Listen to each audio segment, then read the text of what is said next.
Hello, my name is Cynthia Najera, and I am a member of the Board of Trustees for Socorro ISD. The Board of Trustees is a group of 7 people who work together with Dr. Espinosa to make sure that you have everything you need whenever you come to school each day. I am very excited to be here with you today to be able to read a book. The book I've decided to read is The Most Magnificent Thing by Ashley Spires. So let's get started, okay? The Most Magnificent Thing.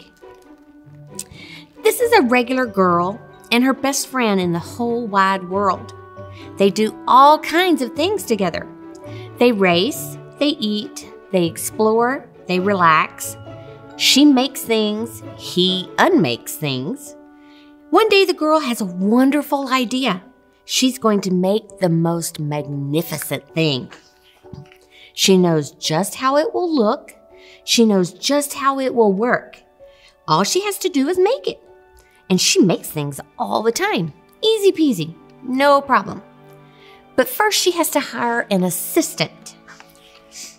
And of course, she hires her best friend. Next, they gather their supplies. They set up somewhere out of the way and get to work. Look, she has all of her supplies. The girl tinkers and hammers and measures, while her assistant pounces and growls and chews. When she is finished, she steps back to admire her work. She walks around one side. Her assistant examines the other side. It doesn't look right. Her assistant picks it up and gives it a shake. It doesn't feel right either. They are shocked to discover that the thing isn't magnificent or good. It isn't even kind of sort of okay. It is all wrong. The girl tosses it aside and gives it another go. She smooths and wrenches and fiddles. Her assistant circles and tugs and wags. When she is finished, she stands up and takes a long look at it. Her assistant gives it a nudge with his paw. The thing is still wrong. She decides to try again. The girl saws and glues and adjusts. She stands and examines and stares. She twists and tweaks and fastens. She fixes and straightens and studies. She tries all different ways to make it better. She makes it square. She makes it round. She gives it legs.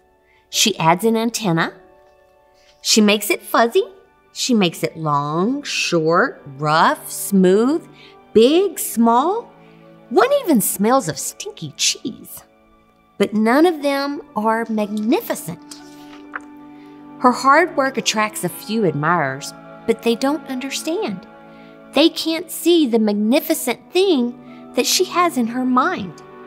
And she gets mad, very, very mad. The angrier she gets, the faster she works.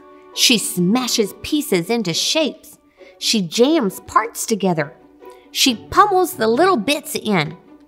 Her hands feel too big to work, and her brain is too full of all the not right things. The only thing would just work. Crunch. Oh my gosh, she just broke it. The pain starts in her finger, and it rushes up to her brain, and she explodes. It is not her finest moment. Now look, see, she is very, very angry. I'm no good at this. I quit. Her assistant suggests that they go for a walk. It's not much help at first, but they continue to walk. But before long, she feels a little different. Bit by bit, the mad gets pushed out of her head. As they stroll along, she comes across the first wrong thing she made. The bad feelings are about to start all over again. And then she notices something surprising. There are some parts of the wrong things that are really quite right.